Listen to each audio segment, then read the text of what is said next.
श्री कृष्णा, राधे राधे। जय माता दी। आप सभी भक्तों को नवरात्रि के दूसरे दिन की हार्दिक शुभकामनाएं। आज शारदीय नवरात्रि का दूसरा दिन है और इस दिन माँ दुर्गा के दूसरे स्वरूप माँ ब्रह्मचारिणी की पूजा अर्चना की जाती है। माँ ब्रह्मचारिणी के नाम से ही उनकी शक्तियों की महिमा का वर्णन मिलता है। ब्रह्मा का अर्थ होता है तपस्या और चारणी का अर्थ होता है आचरण करने वाली, अर्थात तप का आचरण करने वाली शक्ति को हम बारंबार नमन करते हैं। माता के इस स्वरूप की पूजा करने से तप, त्याग, संयम, सदाचार आदि की वृद्धि होती है। जीवन के कठिन से कठिन समय में इंसान अपने पथ से विचलित नहीं होता।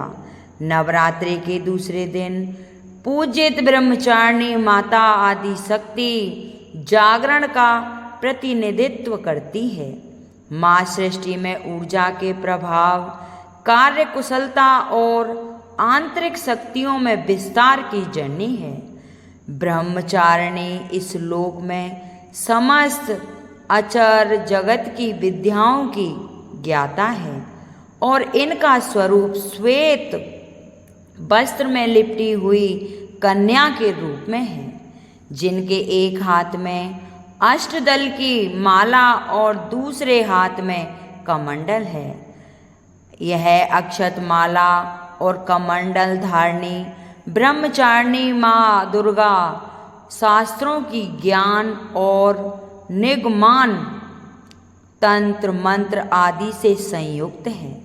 भक्तों को यह सर्वसंपन्न विद्या देकर विजय बनाती है। ब्रह्मचारिणी का स्वरूप सदा ही सादा और भव्य है। अन्य देवियों की तुलना में वह अत्यधिक सौम्य और क्रोध रहित और तुरंत वरदान देने वाली देवी है।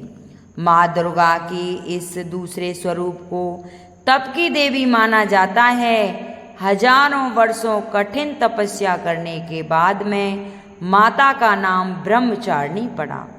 तपस्या की इस अवधि में उन्होंने कई सालों तक निराहार व्रत किया था, जिससे देवों के देव महादेव प्रसन्न हुए थे और शिव जी ने प्रसन्न होकर माता पार्वती को पत्नी स्वरूप में स्वीकार किया था। माँ दुर्गा के दूसरे स्वरूप माँ ब्रह्मचारिणी की पूजा शास्त्रीय विधि से की जाती है। सुबह जल्दी उठकर नित्य कर्मों से निवृत्त होकर स्नान करें, उसके बाद में माँ दुर्गा की उपासना करें। माँ की पूजा में पीले या सफ़ेद रंग के वस्त्र, दुर्गा की उपासना करें। माँ की पूजा में पीले या सफ़ेद रंग के वस्त्र का ही प्रयोग करें। माता ब्रह्मचारिणी को गुड़हल या कमल का फूल चढ़ाएं। माता को दूध से बनी चीज़ों का भोग लगाएं। इसके साथ ही मन माता के मंत्रों को जय जयकार लगाते रहें। जय माता दी बोलते रहें और मंत्रों का उच्चारण करते रहें और माता के समक्ष एक घी का दीपक जलाने, नवरात्रा व्रत कथा सुने और दुर्गा सरस्वती का पाठ भी करें। पाठ समाप्त होने के बाद में सच्चे मन से माता के जय जयकार लगाएं। इससे माता की असीम अनुकंपा हम पर बनी रहती है। माता ब्रह्मचारिणी की पूजा करना बहुत ही सरल है और उससे भी सरल है उनके प्रसन्न करना। माँ ब्रह्मचारिणी को सच्ची श्रद्धा से अगर बुलाया जाए तो वह तुरंत आ जाती हैं। माँ दुर्गा का यह स्वरूप अनंत फल देने वाला माना गया है। माँ की पूजा करने से ज्ञान की वृद्धि होती है और सभी समस्याओं से मुक्ति मिलती है। माता ब्रह्मचारिणी ने अपने तप के माध्यम से ही हजारों राक्षसों का अंत किया था। तप करने से ही इनको असीम शक्ति प्राप्ति हुई थी। माँ अपने भक्तों पर हमें ही सदा कृपा दृष्टि बनाए रखती है और आशीर्वाद देती है। माता के आशीर्वाद से हर कार्य पूरे हो जाते हैं। परिवार में सुख शांति और सामर्थ्य का वास होता है, शक्ति मिलती है। माता की शक्ति के प्रभाव से तन मन के सभी दोष दूर हो जाते हैं और जीवन में उत्साह उमंग के साथ धैर्यता और साहस का भी समावेश होता है। माँ दुर्गा का यह दूसरा स्वरूप दिव्य और अलौकिक प्रकाश लेकर आता है। तो आइए आपने सुनते हैं माता के दूसरे स्वरूप ब्रह्मचारिणी माता की कथा। उससे पहले एक छोटी सी कहानी। गणेश जी की कथा शुरू करने से पहले कमेंट बॉक्स में जय हो गणेश भगवान की, जय हो माता रानी की अवश्य लिखना। बोलो जय गजानन भगवान की जय। एक गांव था जिसमें एक सेठ और सेठानी अपने पूरे परिवार के साथ रहते थे। सेठ जी गांव के पास के ही शहर में बड़ा व्यापार करते थे। सेठ जी गणेश जी की पूजा श्रद्धा एवं विश्वास से किया करते थे।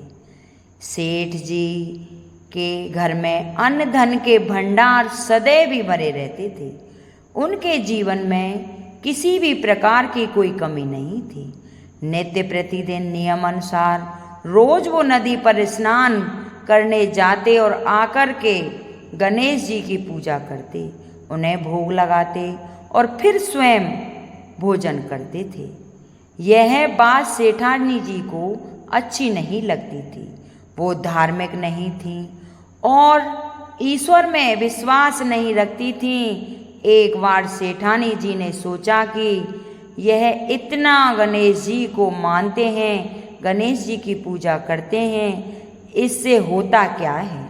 आज तो देखती हूँ वो कैसे गणेश जी की पूजा करते हैं। अगले दिन जब सेठ जी नदी पर नहाने जाते हैं तो सेठानी जी गणेश जी की मूर्ति को उठाकर मूर्ति को कपड़े से ढककर बगीचे में जमीन में दबा देती है। जब सेठ जी नदी पर से नहाकर घर आते हैं और देखते हैं कि गणेश जी की मूर्ति तो मंदिर में नहीं है, तो वो सेठानी से पूछते हैं कि गणेश जी की मूर्ति मंदिर में नहीं है, कहाँ गई। तो सेठानी जी बोलती है, मुझे नहीं मालूम, मूर्ति को घर से बहुत कहाँ चली गई। घर में वो बहुत ढूंढते हैं लेकिन उन्हें मूर्ति नहीं मिलती। उस दिन क्योंकि वो गणेश जी को भोग नहीं लगा पाए, इससे के लिए सेठ जी ने अन्न जल भी त्याग दिया और गणेश जी से प्रार्थना करने लगे, हे प्रभु, आप मुझसे रुष्ट हो गए हो और कहीं चले गए हो, आप अपनी कृपा दृष्टि मुझ पर बरसाएं, हे प्रभु मुझे दर्शन दीजिए। सेठ जी ने मन ही मन सोचा कि अब से जब तक आप मुझे मिल नहीं जाते, मुझे दर्शन नहीं देते, तब तक मैं अन्न जल का त्याग कर दूंगा। उस दिन पूरा दिन निकल गया। रात्रि में सेठ जी भी भक्ति से प्रसन्न होकर गणेश जी भगवान ने स्वप्न में गणेश जी भगवान एक छोटे से चूहे के साथ खेल रहे होते हैं और चूहे को खाने को लड्डू देते हैं। चूहा लड्डू लेकर बगीचे में जाता है और जमीन को खोदता है और लड्डू वहीं डाल देता है। अचानक सेठ जी की नींद खुली है तो सेठ जी बगीचे में जाते हैं और वहीं वह जमीन खोदते हैं जहां उन्होंने सपने में देखा था और वहीं से उनको थोड़ी सी जमीन खोदने पर कपड़े में लिपटी हुई गणेश जी की मूर्ति मिलती है। सेठ जी गणेश जी की मूर्ति की पूजा करके उनको यथाशक्ति स्थापित कर देते हैं और सेठानी से पूछने पर सारा वृतांत उन्हें सच सच बताते हैं। बात जानकर सेठानी जी को आश्चर्य होता है और सेठानी जी मन ही मन श्रद्धा एवं विश्वास से गणेश जी भगवान की भक्ति बन जाती है। सेठ जी से कहती है कि मुझसे बड़ा भारी अपराध हो गया, अब हम दोनों पति पत्नी प्रेम सहित गणेश जी भगवान की आराधना करेंगे। इससे उनकी पूजा में कभी कोई कमी नहीं आने देंगे। यह सुनकर सेठ जी अत्यंत प्रसन्न हो जाते हैं और दोनों पति पत्नी गणेश जी भगवान को धन्यवाद करते हैं, जय जयकार लगाते हैं। वो गणेश भगवान की जय जय हो। सदा ही प्रभु अपनी अनुकंपा सेठ सेठानी के समान ही हम सब पर बनाए रखना। जो भी ये कहानी सुने उनकी सभी मनोकामना पूर्ण करना। बोलो गणेश भगवान की जय। अब सुनते हैं माँ ब्रह्मचारिणी की कथा। ब्रह्मचारिणी का अर्थ तप की चारिणी यानी तप का आचरण करने वाली देवी। यह रूपपूर्ण ज्योति मौर्य और अत्यंत भव्य है। इस देवी के दाएं हाथ में जप की माला और बाएं हाथ में कमंडल धारण किए हुए हैं। पूर्व जन्म में इस देवी ने हिमालय के घर पुत्री रूप में जन्म लिया था और नारद जी के उपदेश से भगवान शंकर को पति रूप में प्राप्त करने के लिए घोर तपस्या की थी। इस कठिन तपस्या के कारण इन्हें तपस्याचारिणी अर्थात ब्रह्मचारिणी नाम से अभिहित किया गया। 1000 वर्ष तक इन्होंने केवल फल फूल खाकर बिताए और 100 वर्ष तक केवल जमीन पर रहकर साक और निर्हार किया। कुछ दिनों तक कठिन उपवास रखे और खुले आकाश के नीचे वर्षा धूप के घोर कष्ट सहे। 3000 वर्ष तक टूटे हुए बेलपत्र खाए और भगवान शंकर की आराधना करती रही। इसके बाद तो उन्होंने सूखे बेलपत्र खाना भी छोड़ दिया। कई हजारों वर्ष तक निर्जल और निराहार रहकर तपस्या करती रही। पत्तों को खाना छोड़ देने के कारण ही इनका नाम अपर्णा नाम भी पड़ा। कठिन तपस्या के कारण देवी का शरीर एकदम क्षीण हो गया। देवता ऋषि सिद्धगण मुनि सभी ने ब्रह्मचारिणी की तपस्या को अभूतपूर्व पुण्यकृत बतलाया, सराया की और कहा कि हे देवी, आज तक किसी ने इस तरह की कठोर तपस्या नहीं की। यह तुम्ही से ही संभव थी। तुम्हारी मनोकामना परिपूर्ण होगी और भगवान चंद्रमौली शिव जी तुम्हें पति रूप में प्राप्त होंगे। अब तपस्या छोड़कर घर लौट जाओ। जल्दी ही तुम्हारे पिता तुम्हें बुलाने आ रहे हैं। इस देवी की कथा का सार यह है कि जीवन के कठिन संघर्षों में भी मन विचलित नहीं होना चाहिए। माँ ब्रह्मचारिणी देवी की कृपा से सर्व सिद्धि प्राप्त होती हैं। माँ दुर्गा पूजा के दूसरे दिन देवी के इस स्वरूप की उपासना की जाती है। अगर कोई भक्त सच्ची श्रद्धा से माँ की कथा सुने और माँ के आचरणों का पालन करे तो उनकी शीघ्र ही मनोकामना सिद्ध हो जाती हैं। बोलो सच्चे दरबार की जय। बोलो ब्रह्मचारिणी की जय। सभी माता बहनों से अनुरोध है कि इस कथा को ज़्यादा से ज़्यादा शेयर करें और कमेंट बॉक्स में जय ब्रह्मचारिणी माता की जरूर लिखें। बोलो ब्रह्मचारिणी माता की जय।